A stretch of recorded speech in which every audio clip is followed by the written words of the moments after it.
ઉપચારમાં ડખાથી પડે અંતરાય. જે વિષયનો સદુપયોગ ના થયો એ વિષય પર ઘા પડ્યા વગર રહે નહીં.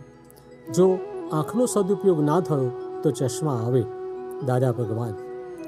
દાદા કહે છે, પેલા ડૉક્ટર મને કાનમાં સાંભળવાનું મશીન મૂકવાનું કહેતા હતા. ત્યારે મેં કહ્યું, મારે નથી કરાવવું. એમની ભાવના સારી હતી. મેં કહ્યું, તમે મારું નુકસાન નથી જોતા?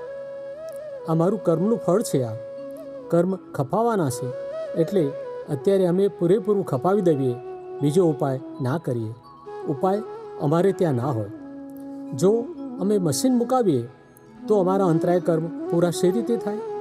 આ તો અંતરાયને ખસેડ્યા કહેવાય. કોઈની સાચી વાત ના સાંભળી હોય ત્યારે બહેરાપણું આવે. આ ભોગવી લેવું પડે હવે. એટલે ભગવાને શું કહ્યું કે સાચી વાત તો સાંભળો. આટલો બધો અહંકાર શું કરો છો તમે? આ શરીરના અંતરાય વધારે લાગે, મનના તો બહુ ના હોય. એક સત્સંગી ભાઈ દાદાજીને પૂછે છે કે આપણને કોઈ રોગ થાય અને તેની દવા કરીએ તો એ જે ઉદય કર્મ આવ્યું છે એ જ ખપાવવાનું છે, તેની અંદર દવા કરી આપણે અંતરાય ઊભા કરીએ છીએ? દાદાશ્રી કહે છે, ના ના, આપણે દવા કરવાના વિચાર કરીએ છીએ એ અંતરાય છે. દવા પીવાય છે તે અંતરાય નહીં.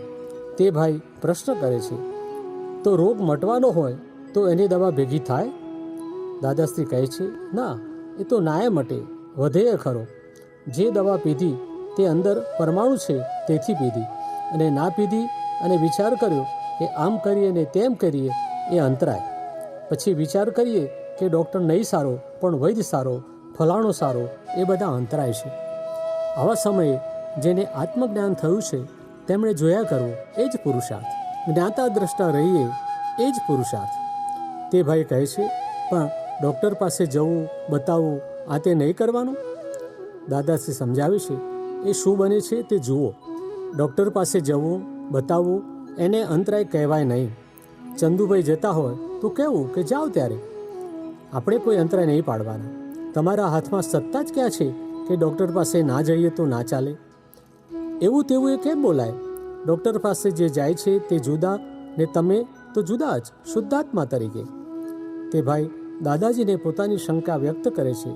જો જ્ઞાતા દ્રષ્ટાના પુરુષાર્થમાં હોઈએ અને જે થાય છે તે સાચું છે એવું જો જોયા કરીએ તો પ્રકૃતિને છૂટો દોર મળી જાય, એને જે કરવાનું હોય તે થાય. દાદાશ્રી કહે છે, પ્રકૃતિને આડા અંતરાય નહીં કરવાના. આમ કરવું કે ના કરવું એ બોલ્યા, ડખો કર્યો કે ત્યાં અંતરાય પાડ્યા. એ અહંકાર કર્યો કહેવાય. પ્રકૃતિ શું કરે છે તે જુઓ ને. મહાવીર ભગવાન એક જ પૂતગલને જોયા કરતા હતા. એ એમની પ્રકૃતિને જોયા કરતા હતા. દાદાજી કહે છે, અમે પણ અમારી પ્રકૃતિને જોઈએ છીએ.